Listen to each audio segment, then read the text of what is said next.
Don't you love Artie? Of course I love him. I always will. I'm just not in love with him anymore.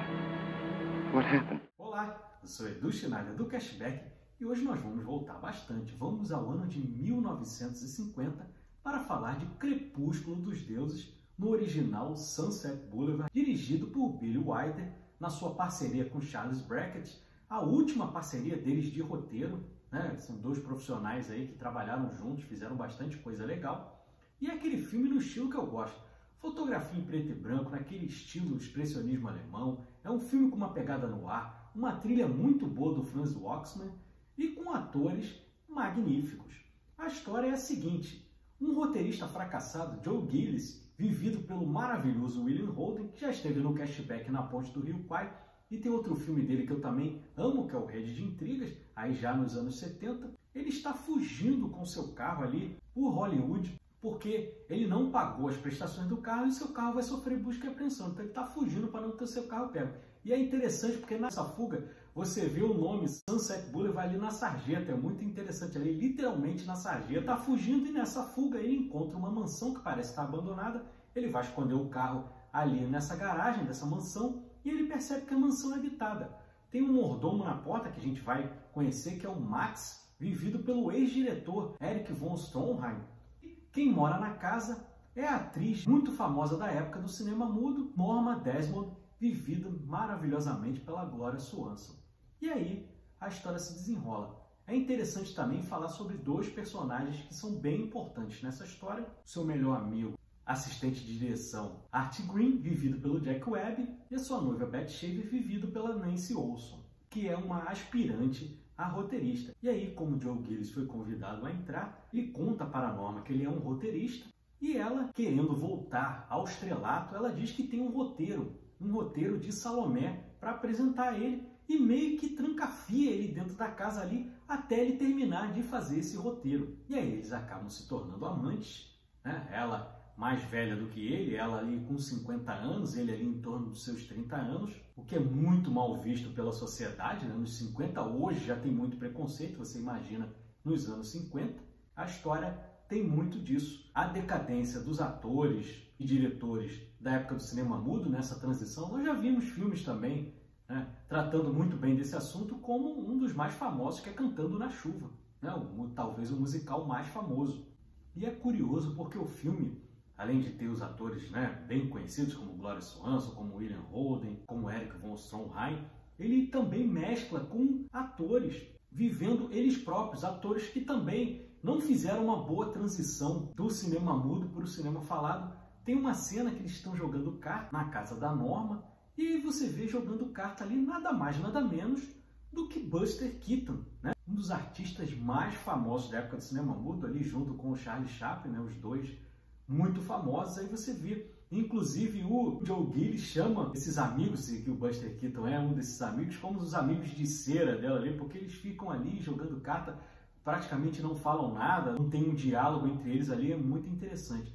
Mas além da coisa dessa dificuldade, dessa transição do cinema mudo para o cinema falado, tem a questão também do etarismo, que o filme trata também muito bem, que uma mulher de 50 anos é uma mulher jovem ainda, tem muito a produzir no cinema. Você vê hoje atrizes aí na casa dos 50 anos, ainda estão fazendo muita coisa. Tem preconceito? Tem preconceito.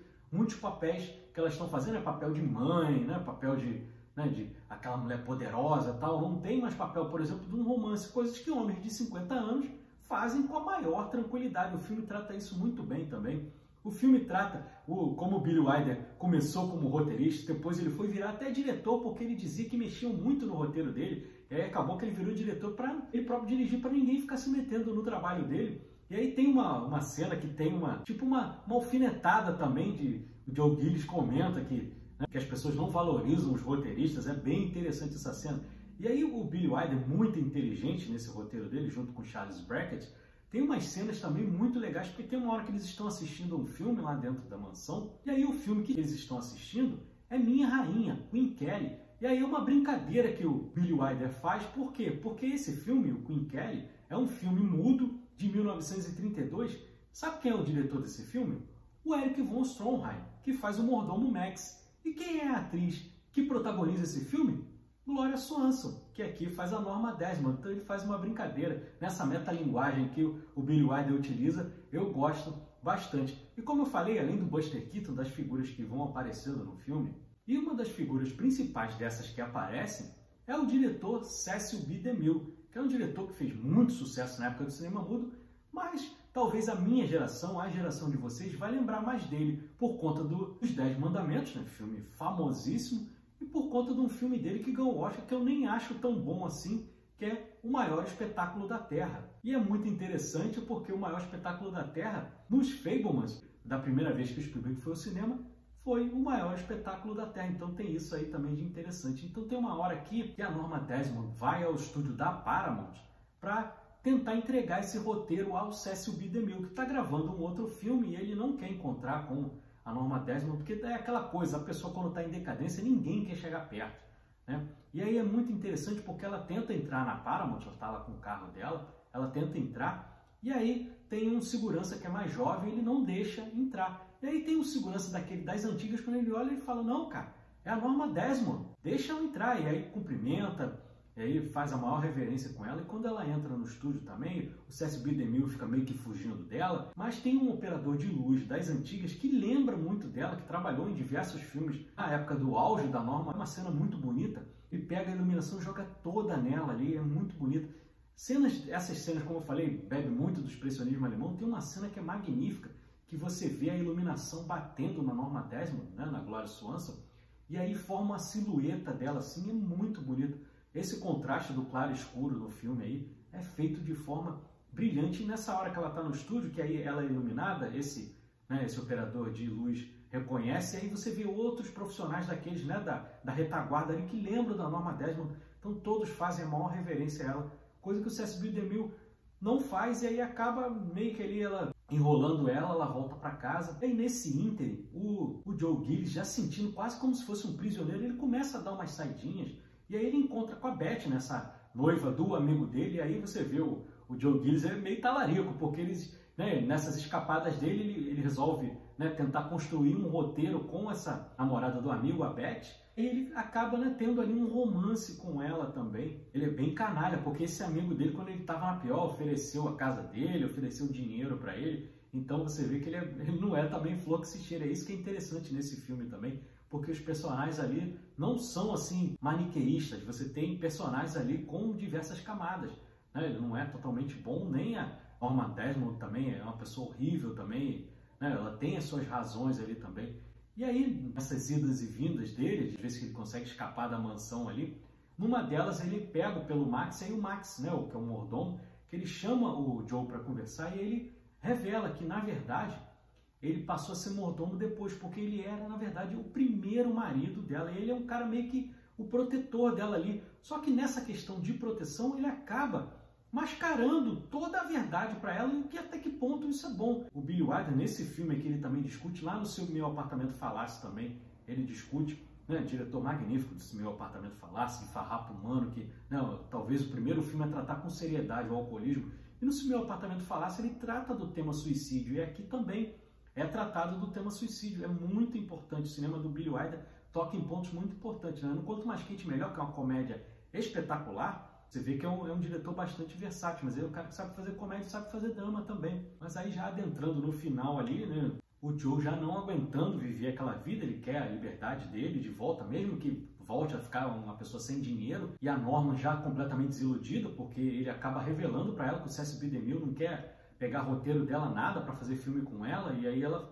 entra em completa decepção ali. E aí ela percebe também, descobre que ele tá de namorico com a Beth, e aí ela pega a arma que ela tem em casa, ele vai fugir, diz que não aguenta mais, faz a mala dele, vai fugir e toma diversos tiros pelas costas. E é interessante porque o filme começa com essa cena na piscina, né, meio que, né, igual lá no Memórias Póstumas de Brás Cubas, né, do Machado de Assis, que começa, né, o defunto autor ali, é o defunto narrando a história ali, e aí você volta essa cena do começo, a cena na piscina, que, né, começa o filme ele lá estirado na piscina, e aí você entende como que aconteceu aquilo, como que levou. Ela acaba assassinando, e aí ela entra em parafuso total. E aí é interessante, meus amigos, porque, olha a coincidência da vida, eu não lembrava disso.